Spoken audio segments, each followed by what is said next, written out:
Welcome to Story Tales. Please like this video and subscribe to Story Tales. I hope you enjoy the story. Let's begin. The California sun beat down on the Naval Special Warfare Training Center at Coronado like a hammer on an anvil. Beck Harlan stood in the back row of the graduation ceremony, his civilian clothes making him invisible among the crowd of families dressed in their finest. 15 years of ghost work had taught him how to blend into any scene, how to become nothing more than background noise. But today, he wasn't here to disappear on the platform. His younger brother Elijah stood at attention with 23 other new Navy SEALs, the trident pinned fresh to his chest. The kid looked good in uniform, straight-backed, proud, everything their father had always wanted in a son. Everything Beck had supposedly failed to be. Ladies and gentlemen, General Quentin Marr's voice carried across the ceremony grounds. These men have endured the most grueling training in the world. They have earned a right to call themselves United States Navy SEALs. Beck watched Derek Harlan in the front row, chest puffed out like he'd personally dragged Elijah through BUD/S training. Their mother, Renee, sat beside him, dabbing at her eyes with a tissue. Proud parents celebrating their successful son, the son who hadn't disappeared in disgrace. The son who hadn't broken their hearts, the son who hadn't been erased. Each of these warriors represents the finest our nation has to offer, General Marr continued. Then his voice caught. His eyes had found Beck in the crowd. The general's face went pale. They represent, Marr's words died. The silence stretched like a wire about to snap. Colonel, Marr whispered into the microphone, the word carrying across the stunned crowd. You're here. Every head turned. Beck felt the weight of 1,000 stares, but his eyes were locked on his father's face. Derek Harlan had gone rigid in his seat, his mouth hanging open. The man who had spent 15 years telling anyone who would listen that his older son was a coward, a dropout, a disgrace to the family name. The man who had made Beck's name forbidden in the Harlan household. Elijah broke formation, his head snapping toward the crowd. When his eyes found Beck, confusion and something darker flickered across his face. Beck had expected that. His little brother had grown up believing he was dead, or worse, that he had run away like a coward. Beck! Renee's voice cracked across the ceremony grounds. Derek stood on shaking legs. That's not possible. But Beck said nothing. He turned and walked away, leaving his family and their questions behind. Just like he'd done 15 years ago. Just like he'd been trained to do. Some ghosts were better left buried. The Harlan family home in Ridgeview, Montana, hadn't changed much. Same weathered fence posts. Same gravel driveway that crunched under Beck's boots as he approached the front porch. Same American flag hanging limp in the still air that he'd come here first before the ceremony. Old habits always scout the terrain before engaging the enemy. The front door opened before he could knock. Renee Harlan stood there, 15 years older, but still recognizable. Her hair had gone gray at the temples, and new lines mapped the worry that had aged her. My God, she whispered. Beck. Hello, Mom. She reached toward him, then stopped herself. We thought. Derek said you were dead? Missing? Disgraced. Beck stepped past her into the living room. Which story was he telling this week? The house felt smaller than he remembered. The mantelpiece that had once held his high school football trophies now displayed only Elijah's achievements. Academic awards, military commendations, photos from boot camp. The shrine to the son who hadn't failed them. Where have you been? Renee's voice shook. 19 years old, and you just disappeared. The Navy said you'd been expelled, that there was some kind of incident. The Navy said what they were told to say. Then tell me the truth. Beck turned to face her. She looked so small, so fragile. Telling her the truth would break her. Telling her that her husband had sold out his own son to protect his reputation. That Beck had spent 15 years in the shadow world, doing things that would give her nightmares, that he'd come home to destroy the family all over again. I can't. The door slammed open. Elijah stood there, still in his dress blues, his face flushed with anger and confusion. What the hell is this? Beck studied his brother. The last time he'd seen Elijah, the kid had been 8 years old, all gap-toothed grins and hero worship. Now he was 23, built like a boxer, and looking at Beck like he'd rather put him through the wall than talk to him. Hello, little brother. Don't. Elijah stepped into the room, fists clenched. Don't call me that. You don't get to call me that. Fair enough. Where the hell have you been? Do you have any idea what you did to this family? Sir, Elijah jerked his head toward their mother. Dad hasn't spoken your name in 15 years. We had a funeral, Beck. We buried an empty coffin because we thought you were dead. Beck felt something twist his chest, but he kept his face neutral. Seems like everyone moved on just fine. Moved on. Elijah laughed, but there was no humor in it. You think this is moving on? Mom cried herself to sleep for 2 years. Dad turned into a ghost. I grew up thinking my big brother was either dead or too much of a coward to come home. And which did you decide on? Elijah's face darkened.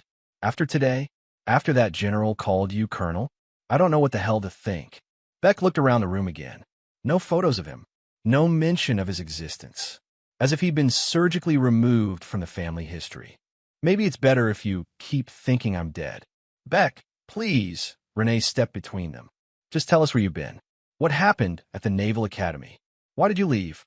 Before Beck could answer, they heard a truck rumbling up the driveway. Derek was home. That Elijah's jaw tightened. He doesn't know you're here. He will in about 30 seconds. The front door opened and Derek Harlan walked in, still wearing his best suit from the ceremony. Former Army Ranger, built like a tank even at 58. The man who had taught Beck how to field strip a rifle, how to read terrain, how to never give up. The man who had given up on his son the moment it became inconvenient to support him. Derek froze when he saw Beck. For a long moment, neither man moved. Then Derek's face went hard, the way it used to when he was about to deliver punishment. Get out of my house. Derek. Renee started. I said get out. Derek's voice carried the authority of a man who'd spent decades giving orders and having them obeyed. You're not welcome here. Beck felt the familiar calm settle over him. The same calm that had carried him through firefights in places that didn't exist on any map. 15 years, and that's all you got to say to me? You made your choice. Live with it. Did I? Or did you make it for me? Something flickered in Derek's eyes. Fear. I don't know what you're talking about. Sure you don't.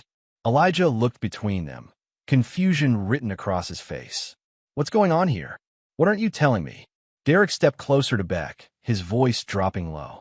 Whatever games you're playing, whatever angle you're working, it ends now. You walk away and you don't come back. Or what? Or I'll finish what should have been finished 15 years ago. Beck smiled, and it wasn't a pleasant expression. Dad, you couldn't finish me when I was 19 and stupid. What makes you think you can finish me now? For a moment, Beck thought his father might actually take a swing at him. Part of him almost hoped he would. It would make what came next so much easier, but Derek stepped back. Get out. Now. Beck nodded and headed for the door. He paused at the threshold and looked back at Elijah. Your graduation was impressive. Stay sharp out there, little brother. You're going to need it. He left them standing there, another family gathering destroyed by his presence. Some things never changed, but some things were about to change forever. The meeting point was a diner outside San Diego, the kind of place where conversations disappeared into the noise of sizzling grease and clinking coffee cups. Beck sat in a corner booth, his back to the wall, watching the parking lot through the window. General Marr arrived exactly on time, still in uniform, but looking like he'd aged 10 years since the ceremony. He slid into the booth across from Beck, his movements careful, deliberate. Colonel Harlan. Marr's voice was quiet, respectful. It's been a long time. Not long enough. Beck sipped his coffee. It tasted like motor oil, but he'd had worse. You look surprised to see me today. Surprised isn't the word I'd use. Marr glanced around the diner, then leaned forward. What are you doing here, Beck? You're supposed to be dead? Missing? Whatever story the Pentagon is selling this week. Deep cover. Indefinitely. Beck set down his cup. Cover's blown. Has been for 6 months. Impossible. Your file is sealed so tight that even I can't access most of it. Files can be hacked. Seals can be broken. Beck met Marr's eyes. Someone's been digging into Project Lowborn. The color drained from Marr's face. That's not possible. Lowborn was shut down. Buried. Was it? Marr was quiet for a long moment. When he spoke again, his voice was barely above a whisper. What do you know? Beck reached into his jacket and pulled out a thin file folder. He slid across the table. "Read it." Mar opened the folder, his eyes scanning the documents inside. Beck watched the general's face go from confusion to disbelief to horror. "These financial records, these accounts, trace to 3 sources. 2 of them are in my brother's SEAL unit. That's not possible. These men have been vetted. By who? Using what criteria?" Beck leaned forward. "General, 15 years ago you pulled me out of Naval Officer School and threw me into the deepest black ops program the Pentagon has ever run. You told me I was being recruited because of my potential, my psychological profile, my willingness to do whatever it took. You are. Bullshit." Beck's voice stayed level, but there was steel underneath. "You recruited me because I was sniffing around lowborn, because I'd started asking questions about weapons testing on civilian populations, because my father told you I was becoming a problem." Mar went very still. "Beck, my father was one of the original lowborn insiders, wasn't he? Part of the cover-up. And when his son started getting too curious, he made a deal. Sacrificed the kid to save his own reputation. It wasn't like that. Then tell me what it was like." Mar closed the file and pushed it back across the table. "Your father came to us, yes, but not to sacrifice you, to save you. The investigation was closing in on lowborn, and you were about to become collateral damage. We gave you a choice: disappear into black ops or disappear permanently." Beck felt something cold settle in his stomach. "He saved me, in his way, by letting his family think I was dead or disgraced, by keeping you alive long enough to become something more than just another casualty." Beck stared out the window at the parking lot. A family was loading groceries into their SUV, kids laughing in the back seat. Normal people living normal lives, never knowing that men like him existed to keep their world safe. "What's your mission record, Beck? How many operations? How many lives saved? Classified. 87 missions. 12 countries. Operations so deep that even Congress can't see them." Mar's voice carried a weight of respect. "You've done more for this country than most men do in 3 lifetimes. And now someone's trying to restart lowborn, using my brother's unit. What do you need?" Beck pulled out a second file, thicker than the first. "Everything you have on Rhodes Cutter and Kiplanders. Service records, financial history, personal associations. And I need operational authority. You know I can't give you that. Officially, you don't exist. Then give it to me unofficially." Mar was quiet for a long moment. Then he reached into his own jacket and pulled out a small device that looked like a standard military radio. "Encrypted channel. Direct line to me. Use it if you need backup." He paused. "But Beck, whatever you're planning, be careful. If lowborn is really back, the people behind it have resources we can't match. Then it's a good thing I don't exist." Beck stood to leave, then stopped. "General, one more thing. My brother doesn't know any of this. I want to keep it that way. For how long? Forever, if I can manage it." Beck walked out of the diner and into the California night. Behind him, General Mars sat alone with 2 cold cups of coffee and the weight of 15 years of secrets. Some ghosts, Beck thought, were harder to bury than others. The on-base bar at Coronado was loud, smoky, and full of SEALs celebrating their latest graduates. Beck sat in a corner booth, nursing a beer and watching Elijah's unit decompress after their first day back from a classified operation in Syria. He'd been studying them for 3 days. Rhodes Cutter was exactly what Beck had expected: loud, aggressive, the kind of patriot who wore his flag pin like armor. He dominated conversations, told war stories that painted him as the hero, and treated the bar like his personal kingdom. Kiplanders was quieter, more careful. He sat slightly apart from the group, fingers always moving over his phone screen. Technology specialist, crypto expert, and according to the financial records Beck had obtained, a man with expensive tastes and a gambling problem. Casey Truitt was the surprise. She sat with the group, but didn't participate in their posturing. She watched everything, processed information like a computer, and when she spoke, the others listened. She'd also been the only one who hadn't stared at Beck like he was a ghost when he'd introduced himself. Beck waited until Elijah went to the bar for another round, then approached the table. "Mind if I sit?" Rhodes looked up from his story about taking out a Taliban stronghold. Depends. You buying? I'm buying. Beck signaled the waitress and sat down.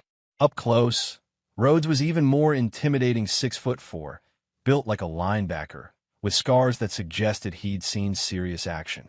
So you're Eli's big brother, Rhodes said, his voice carrying a challenge. The one who disappeared. That's me. Funny thing, Kip said without looking up from his phone. I ran a background check on you. Came up mostly empty. That's unusual for someone with military history. Beck smiled. Maybe I'm just boring. Maybe. Casey finally spoke. Her voice was calm, controlled. Or maybe you're exactly what you appear to be, which is someone who doesn't want to be found. Elijah returned with drinks, his face darkening when he saw Beck at the table. What are you doing here? Having a beer with my brother's friends. We're not friends. Elijah sat down hard, his beer sloshing over the rim. Friends don't disappear for 15 years. Your brother's got a point, Rhodes said. Family's supposed to stick together. Sometimes family sticks together by staying apart, Beck replied. Kip finally looked up from his phone. You know what I think? I think there's more to this story than anyone's telling. Kip, Casey warned. No, I'm serious. Guy disappears for 15 years, then shows up at his brother's graduation. General calls him colonel. Something doesn't add up. Beck finished his beer and stood. Elijah, can I talk to you? Privately, I don't think it's important. Elijah looked around the table, then nodded reluctantly. They walked outside to the parking lot, away from the noise and crowd. I need you to do something for me, Beck said. Let me guess. Something involving my unit. Kip Landers has been moving money through cryptocurrency accounts. Large amounts. I need you to find out where it's going. Elijah's face went hard. Are you insane? You want me to spy on my own teammates? I want you to ask questions. Based on what? Your paranoid suspicions. Elijah stepped closer, anger radiating from him. These men saved my life in Syria. They're my brothers. They're my family. They're not your family. No? Then where the hell were you when I needed a family? Where were you when I was learning to drive, or graduating high school, or wondering if my big brother was ever coming home? Beck felt the words hit him like physical blows, but he kept his expression neutral. I was where I needed to be. Where? Doing what? And don't give me some classified bullshit excuse. I can't tell you. Can't or won't. Both. Elijah laughed, but there was no humor in it. You know what? Forget it. Forget this conversation. Forget whatever game you're playing. I have real brothers now. Men who die for me, and I die for them. I don't need some ghost showing up and trying to poison that. Elijah turned to walk away. Beck grabbed his arm. Eli, listen to me. These men aren't what they seem. Elijah spun and threw a punch that Beck barely avoided. Don't touch me, and don't call me Eli. You lost that right 15 years ago. Your unit is compromised. My unit is fine. You're the problem. Elijah's voice carried across the parking lot. You're the ghost who haunts this family. You're the reason Dad drinks too much and Mom cries when she thinks no one's watching. You're the reason I spent half my life trying to be good enough to make up for your failure. The words hung in the air between them. Beck felt something crack inside his chest, but he pushed it down. Emotion was a luxury he couldn't afford. Stay away from my unit, Elijah said. Stay away from me, and stay away from my family. He walked back into the bar, leaving Beck alone in the parking lot under the California stars. Through the window, Beck could see him rejoin his table, see Rhodes clap him on the shoulder, see Kip go back to his phone. Some missions, Beck thought, were harder than others. The desert outside Tucson stretched like a brown ocean under the afternoon sun. Beck pulled his rented sedan into the parking lot of a roadside diner that looked like it hadn't been updated since the Reagan administration. Perfect place for a meeting that couldn't officially happen. Silas Gorman was already there, sitting in a booth near the back, his eyes constantly moving between the door and the windows.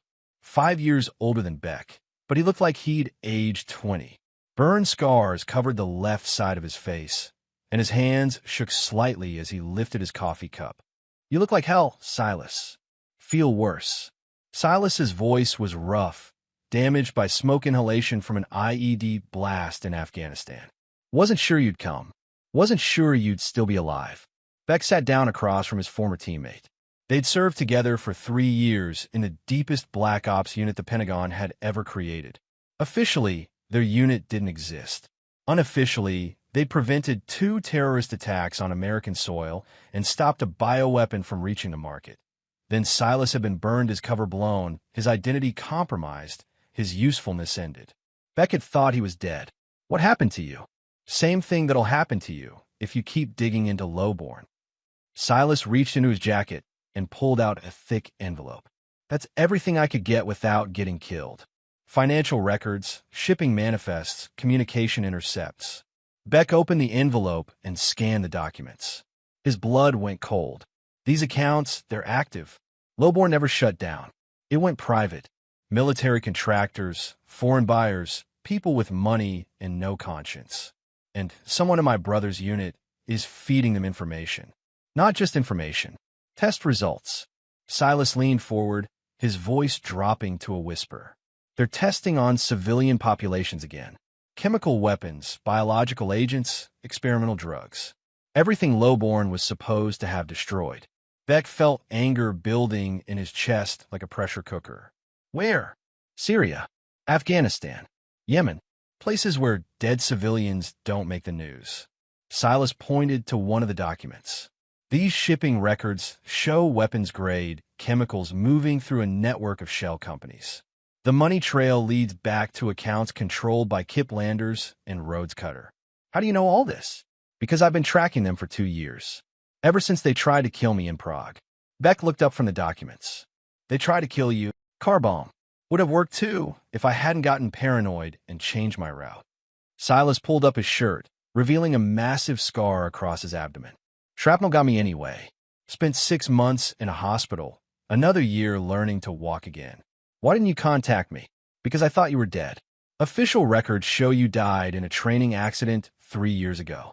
Beck smiled grimly. Rumors of my death have been greatly exaggerated. Yeah, well, mine won't be if they find out I'm talking to you. Silas finished his coffee and stood. There's something else. Something that's going to hurt. Tell me, your father. He wasn't just part of the original Lowborn cover-up. He's part of the new operation. These shell companies? They're run through his defense contracting business. Beck felt the world shift under him. That's not possible. Page 12.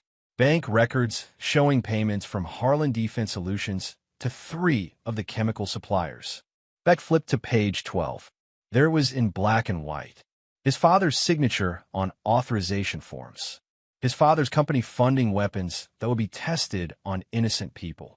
He sold you out 15 years ago to protect his reputation, Silas said. Now he's selling out his country to line his pockets. Beck stared at the documents, pieces of a puzzle falling into place. He knew I'd find out eventually. That's why he tried to get me to stay away. Beck, listen to me. These people have killed to protect this operation. They have resources, connections, money. If you go after them, they'll try to kill me. They'll succeed in killing you. And everyone you care about.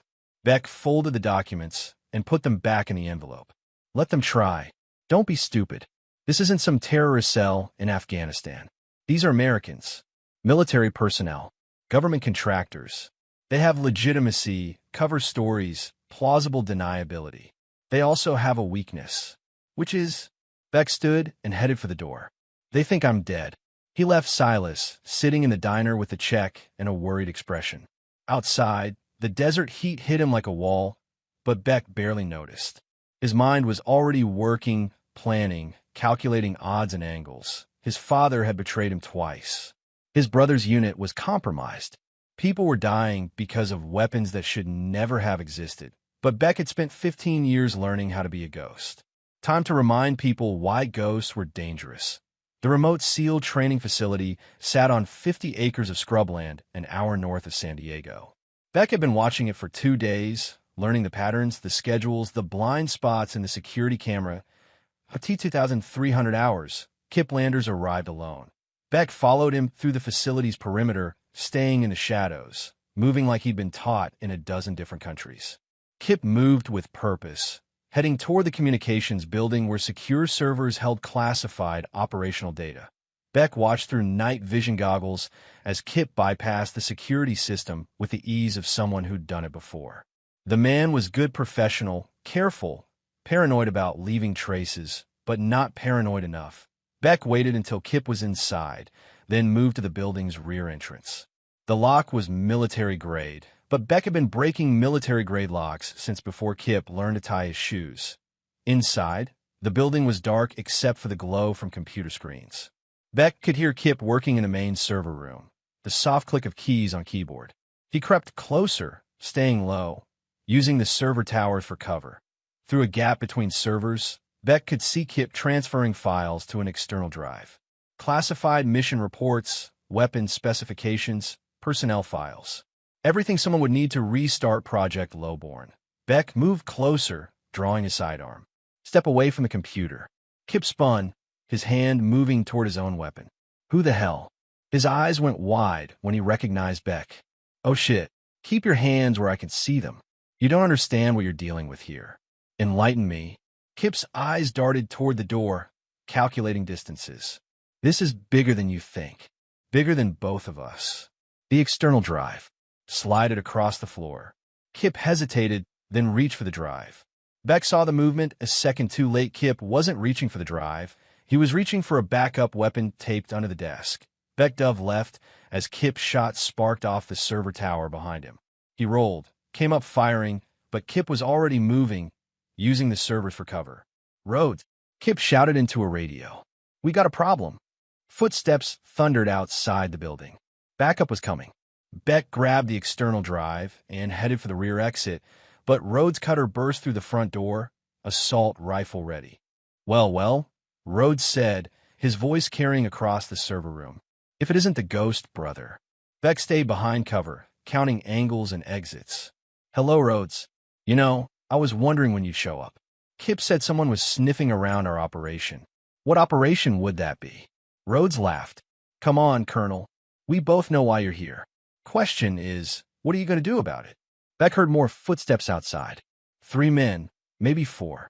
Too many for a straight fight. Depends on what you're offering. I'm offering you a chance to walk away. Forget what you saw here, forget what you think you know, and disappear back into whatever hole you crawled out of. And if I don't, then we kill you, and we kill your brother, and we kill anyone else who gets curious. Beck felt cold fury wash over him. You threaten my brother? I don't make threats. I make promises. Beck pulled a flashbang grenade from his belt and tossed it into the main aisle between the servers. The explosion was deafening in the enclosed space, the flash bright enough to overload night vision equipment. In the chaos that followed, Beck moved. He fired twice, heard someone scream, kept moving toward the rear exit. Returned fire shattered computer monitors and sparked off metal server cases. He reached the door, but Rhodes was there first, bleeding from a head wound but still dangerous. They collided in the doorway, Rhodes's rifle clattering away as they went down in a tangle of arms and legs. Rhodes was bigger, stronger, but Beck had 15 years of close-quarters combat training. He broke Rhodes's nose with a headbutt, drove his knee into the man's ribs, rolled away as Rhodes tried to grab him. You're making a mistake, Rhodes gasped, blood running down his face. I made worse. Beck heard sirens in the distance. Someone had called in the explosions. Time to go. He ran into the desert, leaving Rhodes and his team behind with their damaged equipment and compromised operation. By the time base security arrived, Beck was already 2 miles away, heading for his extraction point. Behind him, the communications building burned, $15 million of equipment reduced to scrap metal and smoke.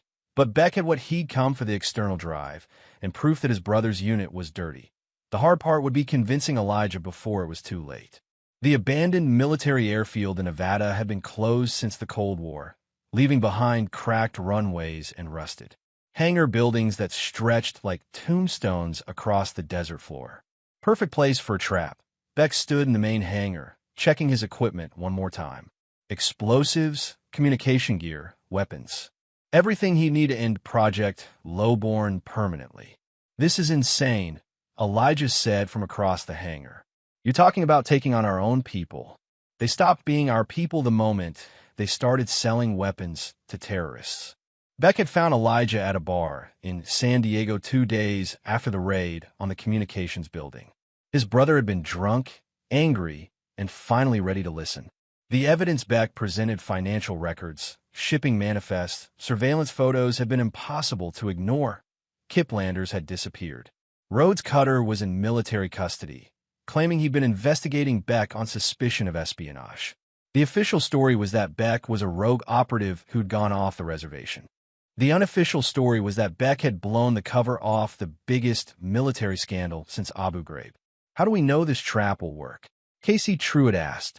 She'd joined them after Elijah finally convinced her that something was wrong with their unit. What if they don't show? They'll show. Beck attached a detonator to a block of C4. I've leaked intelligence suggesting that the final low-born prototype is hidden in this bunker. Information too valuable to ignore. And if you're wrong, then a lot of bad people stay in business. Beck had spent 2 days preparing the airfield, turning it into a maze of choke points and kill zones. He'd also spent 2 days trying not to think about the conversation he'd have to have with his father after this was over. Derek Harlan was driving the operation from his defense contracting office in Montana.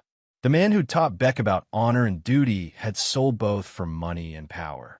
The man who'd sacrificed his son to protect his reputation was about to lose everything. Movement on the perimeter, Casey reported from her position near the runway. 3 vehicles approaching from the east. Beck checked his watch. Right on time. Elijah, you're with me. Casey, maintain overwatch and wait for my signal. Beck. Elijah grabbed his arm. Whatever happens here tonight, don't. We'll settle family business after we finish this. They moved into position as the vehicles approached. Beck could see the occupants through his scope Kiplanders, driving the lead vehicle. A team of Black Ops mercenaries in the other 2. Professional killers, probably former military, definitely well paid. They're armed for war, Elijah whispered. Good. So are we. The vehicle stopped outside the main hangar. Beck watched through his scope as Kip and 8 mercenaries approached the building, weapons ready, moving with military precision. Alpha Team, secure the perimeter, Kip's voice carried across the desert. Beta Team, with me, we find that prototype and we get out. Beck smiled grimly. Some people never learned. The mercenaries entered the hangar, spreading out in a tactical formation. Professional, careful, experienced. But they were walking into a trap 15 years in the making. Beck pressed the first detonator. The explosion shattered the night, collapsing part of the hangar roof and separating the mercenaries into 2 groups.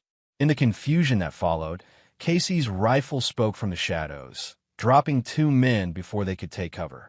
Contact! Contact! Kip shouted into his radio. We're taking fire. Beck and Elijah moved through the hangar like ghosts, using the wreckage for cover, picking off targets with surgical precision. These mercenaries were good, but they were fighting on Beck's ground by Beck's rules. Beck! Kip's voice echoed through the hangar. I know you're here. Let's talk about this. Beck responded by triggering the second explosive charge. More roof collapsed, more confusion, more advantages for the defenders. The firefight lasted 20 minutes. When it was over, 4 mercenaries were dead, 2 were wounded and fleeing into the desert, and Kiplanders and Rhodes Cutter were still fighting. From her position on a runway, Casey's rifle cracked once. Kiplanders dropped, a clean shot through the head. Professional, efficient, final. Kip's down, she reported through the radio that left Rhodes. Beck watched as his brother emerged from cover, moving toward the big seal with deadly purpose. Rhodes saw Elijah coming and smiled, dropping his rifle and pulling a combat knife. Come on, little brother. Let's see what you learned in BUD/S. They came together in the center of the hangar like 2 freight trains colliding. Rhodes was bigger, stronger, more experienced. But Elijah was younger, faster, and fighting for more than money. The battle was brutal. Rhodes slammed Elijah into a concrete pillar, followed up with a knee strike that would have broken ribs if Elijah hadn't twisted away. Elijah responded with a combination that bloodied Rhodes's nose, then a leg sweep that sent the bigger man sprawling. They fought with fists, knees, elbows, anything that could inflict damage. Rhodes pulled his knife, slashed at Elijah's throat. Elijah caught his wrist, twisted, broke it. The knife clattered away across the concrete. This is for threatening my family, Elijah snarled, and drove his fist into Rhodes's solar plexus. Rhodes went down hard and didn't get up. Beck approached the computer servers in the bunker beneath the hangar. Empty, just as he'd planned. There never was a prototype here. Beck stood over the body for a moment, then activated the computer virus he'd planted in the servers. Every piece of data related to Project Lowborn, every financial record, every communication, every trace of the operation gone. Beck, Elijah called from above. "We got company." Beck climbed out of the bunker to find General Marr arriving with a team of military police. The cavalry, arriving just in time to clean up the mess. "It's done," Beck told the general. Marr looked around at the bodies, the wreckage, the smoke rising from the ruins of the airfield.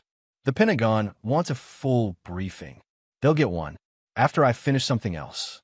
Beck walked away from the airfield, leaving his brother and the general to handle the official aftermath. He had one more stop to make, one more ghost to put to rest. The drive from Nevada to Montana took Beck 18 hours. He stopped only for gas and coffee, his mind focused on the conversation ahead. By the time he reached Ridgeview, the sun was setting behind the mountains, painting the sky the color of blood. The Harlan family home looked exactly the same as it had a week ago when Beck had first returned from the dead. Same weathered fence posts, same gravel driveway, same American flag hanging limp in the still air. But everything was different now. Beck parked his truck and walked to the garage. He could hear someone working inside, the familiar sound of tools on metal, the soft curse words of a man trying to fix something that couldn't be fixed. Derek Harlan was under the hood of his pickup truck, a half-empty bottle of whiskey sitting on the workbench nearby. He looked up when Beck's shadow fell across the doorway. "I've been expecting you." "Have you?" Derek straightened slowly, wiping grease from his hands with an old rag. At 58, he was still imposing broad shoulders, thick arms, the kind of man who'd spent his life solving problems with force. But there was something different in his eyes. Fear, maybe, or resignation. "You look like hell, son." "I'm not your son. Haven't been for 15 years. Derek nodded slowly. "Fair enough." Beck stepped into the garage, noting the exits, the potential weapons, the angles of attack. Old habits that had kept him alive in a dozen different countries. "Tell me about Project Lowborn." "What about it?" "Tell me about your involvement. Tell me about the cover-up. Tell me about how you sold out your own son to protect your reputation." Derek reached for the whiskey bottle, poured 2 fingers into a glass, and drank it down. "You want the truth? I want the truth. The truth is that Project Lowborn was the most important weapons development program this country ever produced. Chemical weapons that could have ended the war in Afghanistan in 6 months instead of 20 years. Chemical weapons that were tested on civilian populations. Acceptable losses. Collateral damage. The price of keeping America safe. Beck felt anger building in his chest like a fire. Acceptable to who? To people who understand that war isn't a game. That sometimes you have to do terrible things to protect the people you love. Is that what you told yourself when you sacrificed me? Derek set down the glass and faced his son. "I didn't sacrifice you. I saved you. By letting everyone think I was a disgrace. By keeping you alive." Derek's voice echoed off the garage walls. "You were 19 years old, stupid, idealistic. You were going to expose Lowborn and get yourself killed. So I made a deal." "What kind of deal?" "Your life for your silence. You disappear in a black ops. I keep your death off the books. Everyone wins." Beck laughed, but there was no humor in it. "Everyone wins? What about Mom? What about Elijah? What about 15 years of thinking their son and brother was either dead or a coward? They got over it, did they? Mom still cries when she thinks no one's watching. Elijah has spent his whole life trying to make up for my failure. You turned our family into a shrine to your successful son while pretending your other son never existed." Derek's face hardened. "I did what I had to do. And now? What about restarting Lowborn? What about selling weapons to terrorists? What about turning your defense, contracting business, into a front for war criminals? You don't understand the bigger picture.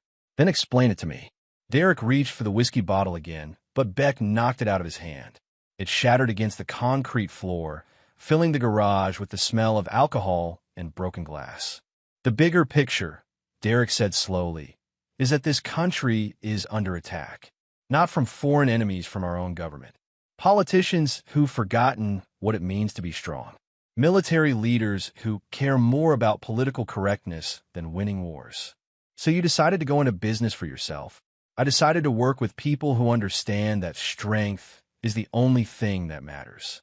That sometimes you have to break a few rules to protect everything you love. Beck stared at his father, seeing him clearly for the first time in his life.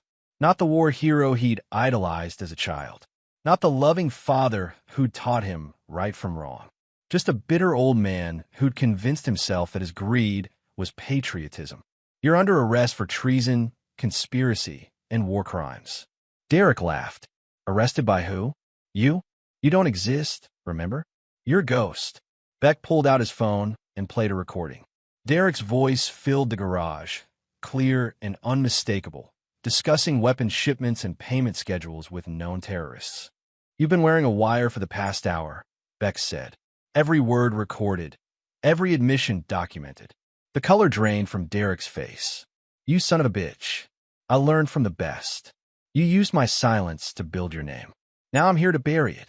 Derek's face went pale. You think they'll believe you over me? Beck held up his phone, showing the recording interface. They don't need to. You'll be erased before sunrise. He sent the recording to General Marr, to 3 different military intelligence agencies, and to a journalist at the Washington Post who specialized in defense contractor corruption. It's over, Dad. Harlan Defense Solutions is finished. Your contracts are canceled. Your clearance is revoked. You're going to prison for the rest of your life. Derek lunged at him, moving faster than Beck had expected. They crashed into the workbench, tools scattering, both men fighting for advantage. But Derek was 58 and drunk. Beck was 34 and had spent 15 years learning how to fight for his life. The outcome was never in doubt. Beck pinned his father against the wall, one hand on his throat. You could have been proud of me. You could have supported me. Instead, you used me and threw me away the moment I became inconvenient. I'm your father. No, you're a traitor who happens to share my DNA. Beck released his grip and stepped back. Derek slumped against the wall, breathing hard, blood running from his nose. The FBI will be here in an hour, Beck said. You can run, or you can face the consequences of your choices. Either way, you're finished. Beck turned and walked toward the garage door. Beck, he stopped but didn't turn around. I'm sorry. For all of it. For what I did to you, to this family. I thought I was protecting everyone. You were protecting yourself, just like you always did. Beck walked out of the garage and into the Montana night. Behind him, he heard the sound of his father collapsing to the floor, the weight of 15 years of lies finally crushing him. Some ghosts, Beck thought, deserved to be buried. Beck didn't stay to watch the FBI arrest his father. He drove through the night, heading west toward a future he hadn't planned for, carrying secrets that would die with him. The cabin he'd rented was 50 miles from the nearest town, surrounded by pine trees and silence. Perfect place for a ghost to disappear. He spent 3 days writing reports for agencies that would pretend they'd never seen them. He spent 3 more days destroying equipment and identities that had kept him alive for 15 years, that on the 7th day, Elijah found him. Took you long enough, Beck said, not looking up from the fire where he was burning the last of his operational files. Had to track down a ghost. Not easy. Elijah looked older, harder. The past week had aged him in ways that combat never had. Learning that your commanding officers were war criminals, that your father was a traitor, that your brother was a legend, it changed a man. How did you find me? Casey ran your license plate. Amazing what you can do with government databases and a security clearance. Beck fed another file to the flames. What do you want? Answers. Real answers, not the classified bullshit you've been feeding everyone. Some answers are dangerous. More dangerous than not knowing. Beck considered that. Then he told Elijah everything. About Project Lowborn, about Tier 0 operations, about 15 years of missions that didn't exist in any official record. About the people he'd killed, the wars he'd prevented, the nightmares that came with the territory. When he finished, Elijah was quiet for a long time.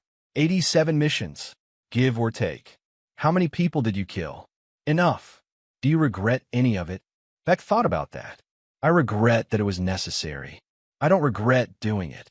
Elijah pulled a letter from his jacket and handed it to Beck. General Marr asked me to give you this. Beck opened the letter. It was brief, official, and signed by people whose names he recognized but had never met. Honorable discharge, he said. Full pension, medical benefits, and a presidential unit citation. For services that officially never happened. The best kind. They sat in silence, watching the fire consume the last traces of Beck's operational life. Brothers, but still strangers. Family, but not quite. What now? Elijah asked. Now you go back to being a SEAL. You serve your country, protect innocent people, and try not to become like the men we just destroyed. What about you? Beck stood and walked to the edge of the clearing. In the distance, he could see mountains rising against the sky, wild country where a man could disappear if he wanted to. I'm going to learn how to live without being a ghost. Elijah joined him at the edge of the clearing. Dad's going to prison. 25 to life. Good. Mom's asking about you. She wants to know if you're coming home. Beck was quiet for a long time. Then he pulled a small device from his pocket, a kill switch, he'd told General Marr. A way to shut down any attempt to restart Project Lowborn. What he hadn't told the general was that he'd built more than a kill switch. He'd built a resurrection protocol, the ability to reactivate the technology if it was ever needed to protect American lives. Some secrets were too dangerous to share. Some weapons were too important to destroy completely. Tell Mom I'm exactly where I need to be. Elijah nodded. They both understood that some distances couldn't be crossed, some wounds couldn't be healed. If you ever need anything, I'll know where to find you. Elijah walked back to his truck, leaving Beck alone with the fire and the mountains and the weight of 15 years of choices. He watched his brother drive away, then pulled out the small device from his pocket, the kill switch he'd shown General Marr. What he hadn't told the general was that he'd built more than a kill switch. He'd built a resurrection protocol, the ability to reactivate the technology if it was ever needed to protect American lives. Beck looked out at the mountains rising against the darkening sky, his finger tracing the device's surface. Some secrets were too dangerous to share. Some weapons were too important to destroy completely. In case they try again, he said quietly to the empty air. I'll be waiting. In the distance, the sun was setting behind the mountains, painting the sky with colors that reminded Beck of blood instead of hope. Some ghosts, he thought, never truly disappeared.